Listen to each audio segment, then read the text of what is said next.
Mamaroneck Self-Storage. It's building blocks for an energy-efficient home.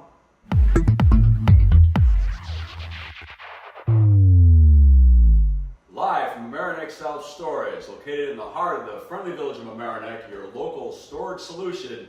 This is Building Blocks for an Energy-Efficient Home, a series of workshops designed to show homeowners like yourself how to make your home more environmentally responsible, energy efficient, and save money. Welcome, I'm Michael Murphy. This is Mamaroneck Self-Storage Studios. Actually, ironically, or maybe it's coincidentally, it's a 10 by 30 storage unit that we film this in. And this is Building Blocks for an Energy Efficient Home. Well, I have a special guest today to talk about, before we get to our presentation, a special guest to talk about Solarize Mamaroneck, Larchmont Mamaroneck, and that's the mayor of the village of Larchmont, Ann McAndrews. Ann, welcome to the show. Thank you. So, Lovely to be here. Well, here's my sign. And residents of the village of Larchmont, the village of Mamaroneck, and the town of Mamaroneck saw these signs all over the tri-municipality areas for many months through 2014 and 2015. The program has ended, and I have some terrific results. We had over 430 inquiries for site inspections. And from that, we've actually gotten today over 27 systems up and running, and 1 or 2 commercial. So it seems that you need an awful large number of inquiries to start with, mine being one, but my house was found, unfortunately, unsuitable because I have a big chimney and lots of trees. But there's always hope for the future. So that's what the tri-municipal area did for solarization. And we've been very, very excited with the response of the community and our final results. One thing that the governments were able to do was to sort of fast track an architectural, I'm going to try that again, an ARB system, a Board of Architectural Review system, that had, of course, it being a change to the frontage, to the way a property looked. In the village of Larchmont, we were able to fast track these applications. So, as you know, in the past, some solar panels could be pretty ugly. So we were able to work with the architectural review and with the applicants, and worked on a system to fast track those approvals. So the other major incentive that the village of Larchmont has been working on is that it's put in 50 new streetlights for the Palmer Avenue area, and every single one of them is LEDs. We changed course halfway through because, frankly, they were simply too expensive 5-6 years ago for the village to consider. But the price went down more than half, and we figured even with that increased price, we were going to get energy savings over the short and long term. So when you go through the Palmer Avenue streetscape area now, you can see over 50 beautiful streetlights, and to know they're all LEDs. So for that, we're very, very happy. Very, very happy.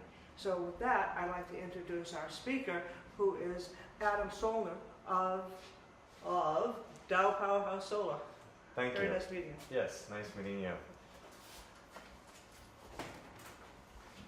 So the presentation today is what's right for your home, solar panels or solar shingles. Yes, I'm the field operations specialist for Dow Chemical, Dow Powerhouse Solar specifically.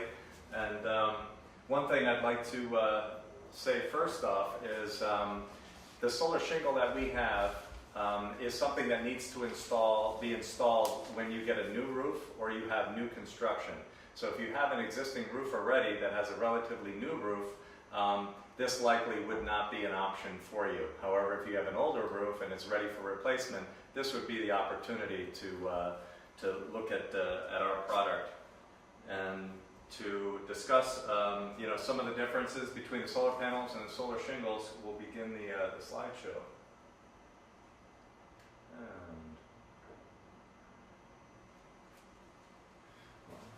Do this manually, I think. So, as I mentioned, the solar shingle would have to be installed on a new surface. So if you're doing a roof replacement, or you have a building that's under construction or a home that's under construction, that would be the opportunity that the solar shingle option would make sense. So to begin, We have different solar types. We've got solar thermal and solar photovoltaics. The difference between the two is solar thermal extracts heat from the sun's energy, and the photovoltaics extracts the sunlight, which creates electricity. So one is heat, one is electric. Concentrated solar power down below, that usually takes up large acres of land and has mirrors or reflectors that concentrate the solar's sunlight onto one area, creating a large amount of heat to turn wind turbines with steam. So, but for the most part, for this demonstration, we're going to be talking about photovoltaics.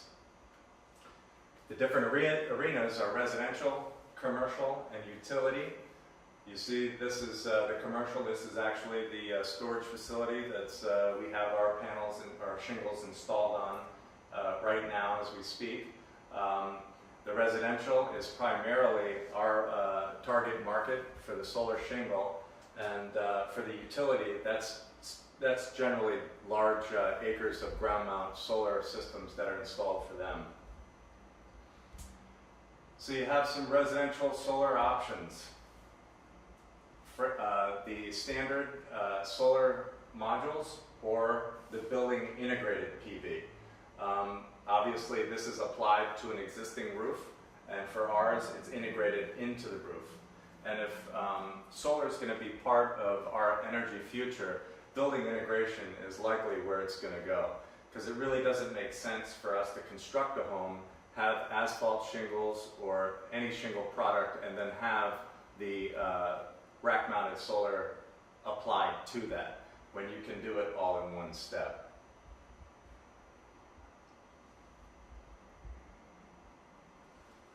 Good there.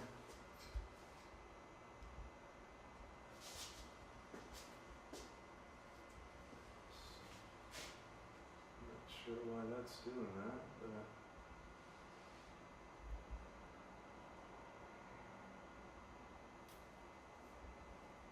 Is it me or is it you? I don't know. Is it me or is it you? There you go, look at that. Okay, so here we're just showing the differences between the building applied PV or the rack mounted PV and our building integrated PV. Ours is only a 1/2 inch tall, it's very low profile and has a very slick design to it. This is actually a sample of shingle, and that's what it looks like.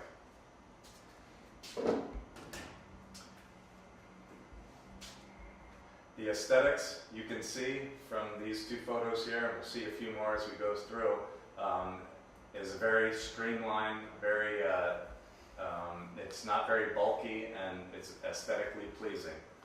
Most of the installations that I go out, and one of the primary functions for my role within the company is to go out and train our authorized installers and builders and dealers how to install these. And so on the first few that I'm out with, the homeowners, after we do the installations, actually are amazed at how well it has turned out. So they really like it after it's completed. Some design considerations. Not all homes are suited for solar, and some of the things that we're going to go over here are going to identify some of the things to look out for. Orientation is very important. So if you have, we can design and install on east, south, and west facing roof planes.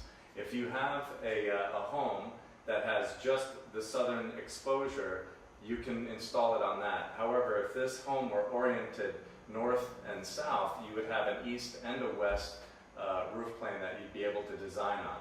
But the optimal is the south. What we're showing here is the different paths that the sun takes in the summertime and throughout the year. So this band is the solar access that this roof would get throughout the entire year. So in December, when the sun is coming up over the horizon, it's coming up at a lower angle, and that causes shadows to cast much further. So you have to look out for structural shading and for any external shading like trees or other obstacles that are not affixed to the home. So here's some of those examples. This is a structural shading example where we have a shed dormer here that is slightly shading the array right here. And also in the back here, this roof line here is shading this portion of the array. So this is happening in the morning, and this is taken into consideration when we do a design. So we see what the structural elements are to the building, and we input that information to our simulator that will let us know what impact that structure will have on it. Here's external shading, which is coming from trees, telephone poles, anything that's external to the dwelling will also impact the production of the array. So when we go out and do site assessments, we'll go out and we'll use a tool. It's called the Solometric Suneye. And that suneye has a fisheye lens on that. And we take various points, different shots, say one here, here, here, all four corners, and that would be for that array. They take, and what that fisheye lens does is captures an image of what's shading in that solar access area that we discussed on this previous slide. So when you take the image at this corner here, if there's any shade that's in this solar access band, it will pick that up and let you know what the impact of that shade is to that array. Orientation. So for our solar shingle, and for solar in general, south is ideal. So if you have a 180 degree orientation or azimuth, then this is perfect. However, if you go to the east or to the west, it's still a viable roof plane. However, the solar access and the efficiency is not as good as it is with the direct irradiance angle to the arrays. You can put them on the north side of a roof plane if you so desire, but the production that you're going to get from that is going to be reduced, as in the wintertime, the production that you'll get from a system on a north-facing roof plane will not be as good as it would on say a south, east, or west. And basically what we're showing here is that for every 45 degrees that you go from due south, you're decreasing the production or the efficiency of the system by 10%. Pitch is also another consideration. So the steeper the pitch, the more it's going to capture sun in the winter months because of the angle that the sun is at towards the horizon, and the flatter it is more desirable for those summer months that are when the sun is just about directly overhead here in the Northeast. In the Northeast, we're saying that a 6 on 12 and 8 on 12 roof pitch is about optimal for production. Operating temperature, this is one of those considerations that you have to take into account when you're installing rack-mounted solar. Rack-mounted solar, if you were to put the photovoltaic panels directly on the roof, and the heating that up, that you lose the production that you would get, and that's why you see that they're rack mounted and they're spaced a few inches off the roof. That's to provide cooling underneath it so that they'll work at their optimal level. If you rested them flat right on the roof, they lose their production and actually can damage the solar panel. This image here is showing our product. Our product, and the difference between what you see out there for solar panels and what we have is our technology is a CIGS technology.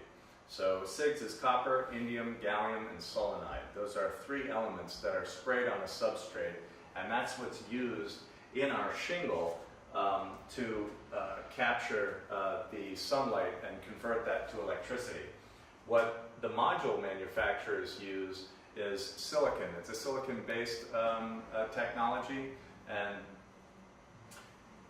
what makes our technology work well is that you can put it in these high temperature conditions. And so this is just showing one of the benefits of building integration and our ability to be, you know, integrated right onto the roof. Incentives and benefits, 30% investment tax credit was just extended. As a matter of fact, the House and the Senate just approved the extension for that, and we've got, you know, it will go out till to 2019 for 30%. In the year of 2020, it gets reduced to 26%, and 22% for the year 2021, which is great news.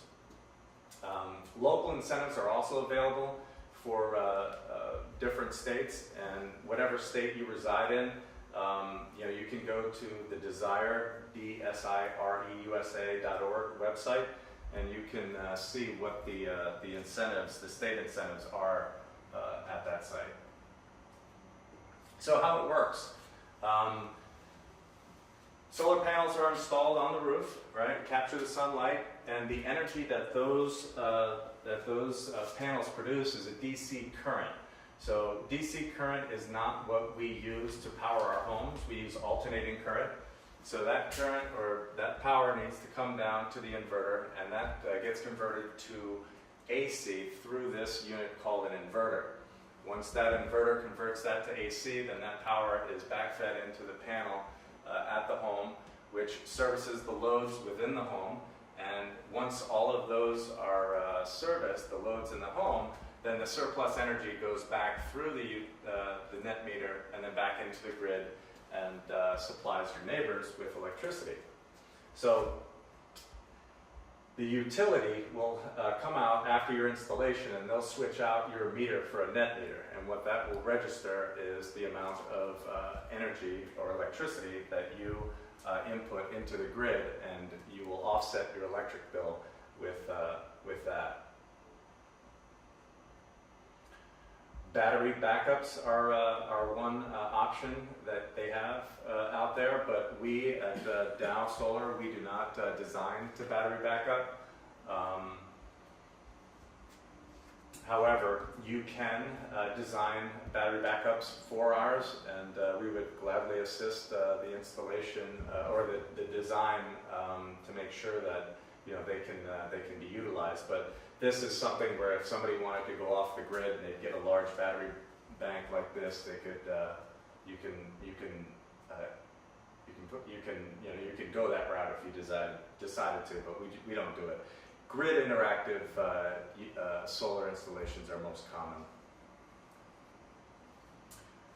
Is there enough sun in the U.S.? Absolutely there is. And as a matter of fact, the largest, Germany is the largest integrator of solar. And just by the amount of sunlight that they get, you can see that it's a highly, they don't get as much irradiance or sunlight as we do here in this country. As a matter of fact, they're not even as, they don't even get as much sunlight as, say, Alaska does. And they are by far, they surpass you know, the world in integrating solar into their country. So what are the components for our solar systems? Well, this is the shingle. I showed you that earlier, and some of the parts that we put in conjunction with the shingle. We have starters. We have row-to-rows to the end. And we start from wherever the corner is that's on the design, and we build out row to row and go up and down, make a penetration through the roof. And this is the above the roof work that we do, and this is for roofers. The shingle is ICCES, we have a report that shows that it's first and foremost a shingle. And the below the roof work is the work that the electrician does. And we make a penetration in the sheathing, and that's where the electrician picks that up and brings that down to the service panel. This is one of the projects that we did with Murphy Brothers up in Old Greenwich, Connecticut. And that's the Murphy Brothers crew, Matthew Roofing, doing the installation right there. This brown paper that you see here, this is VersaShield, and we installed that directly on top of the roof sheathing, and that provides the system with a Class A fire rating. The nice thing about our product is you have one contractor that does the installation. So let's say you wanted to have a rack-mounted system installed. You'd have your roofer come out and put the roof on, and then you'd have the solar crew come out and get on the roof and install the racking system. Well, the racking systems, depending on the size of the system, you can have a multitude of penetrations made on the roof in addition to just the nails that you're putting on with the shingles. But that creates a leak potential. So if there's a leak, then who's going to fix that? Well, whose fault is it? Well, it's one contractor pointing the finger at another contractor, and this is where the benefits of having one contractor install this as you're re-roofing or doing new construction. Typically, cash flow positive.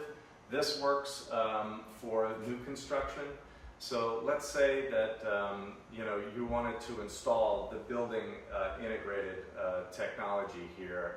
You'd go out and you'd get a loan or incorporate the cost into the loan.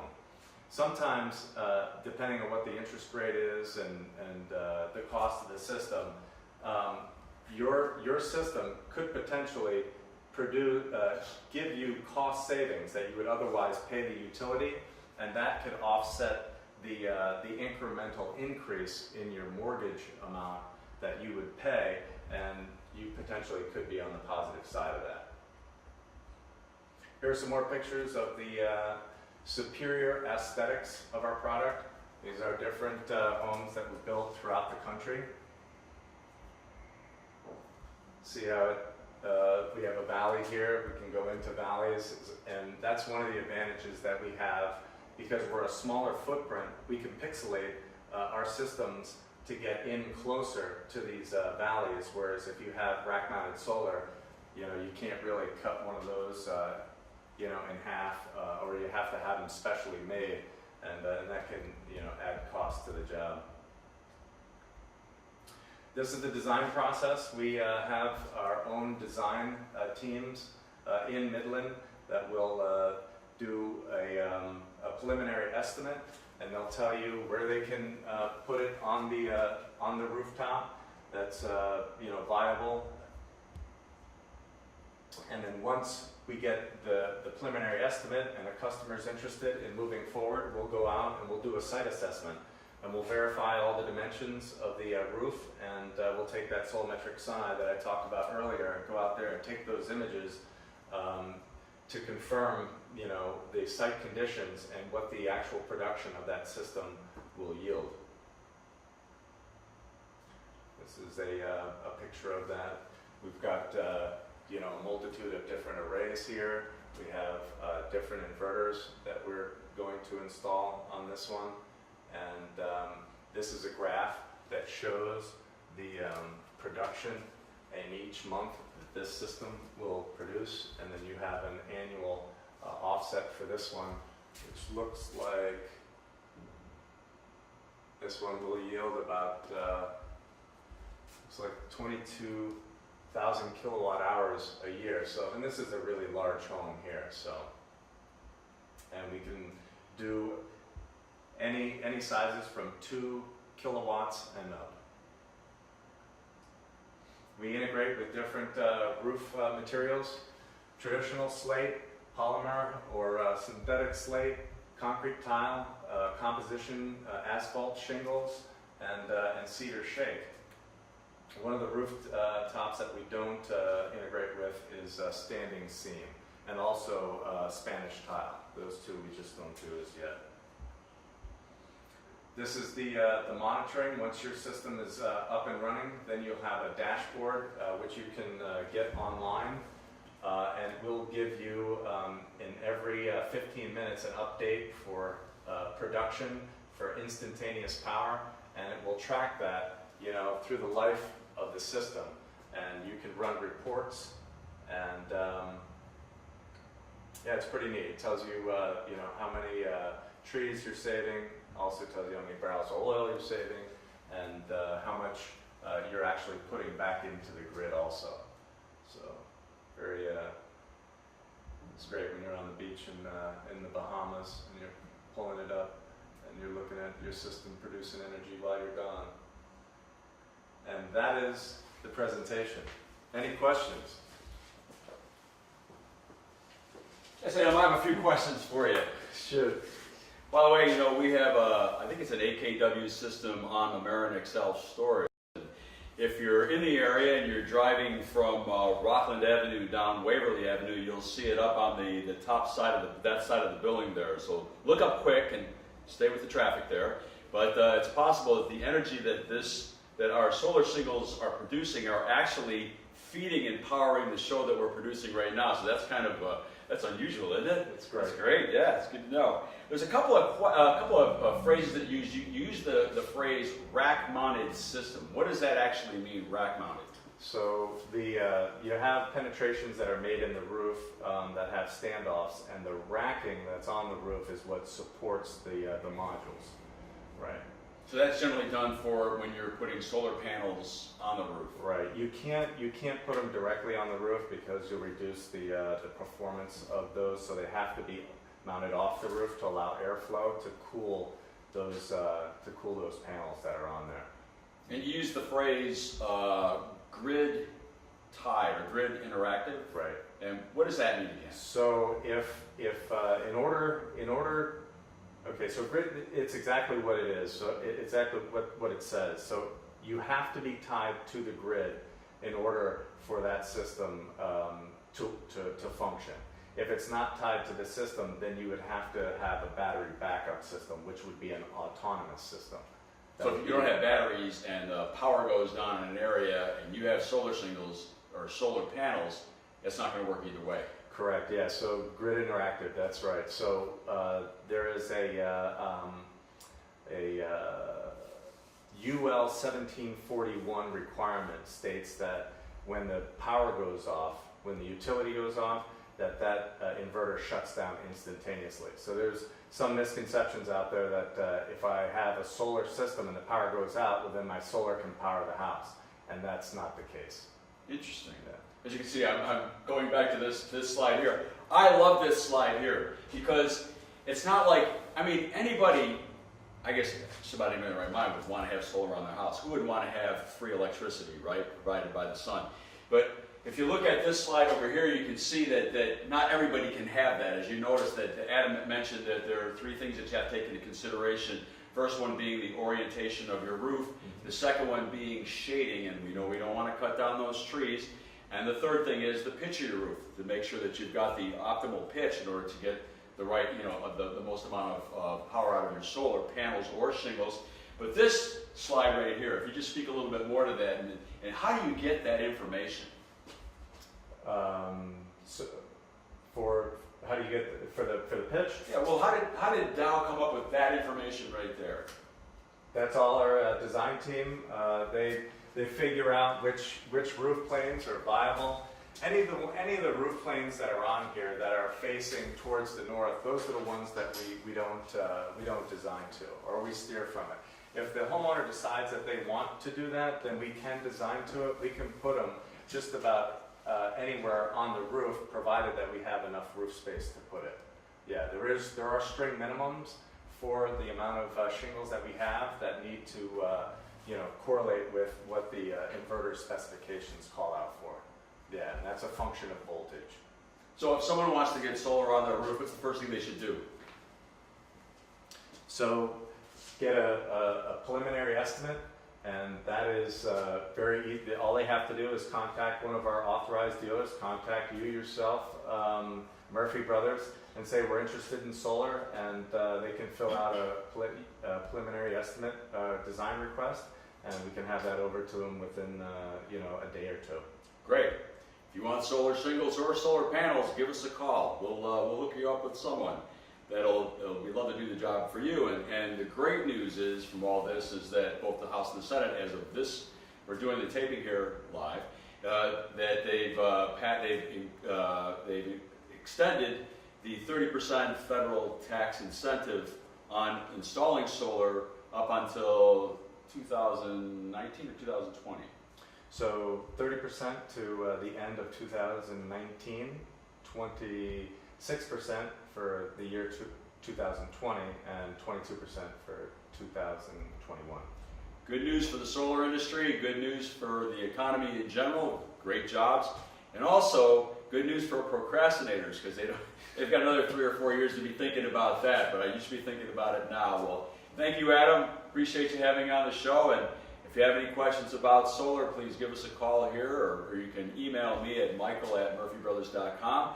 I'd like to thank the Village Mayor of Larchmont, Ann McAndrews, for coming here and being our special guest today. Thank you for joining us live from Mamaroneck Self Storage, Building Blocks for Energy Efficient Home, and we'll see you again.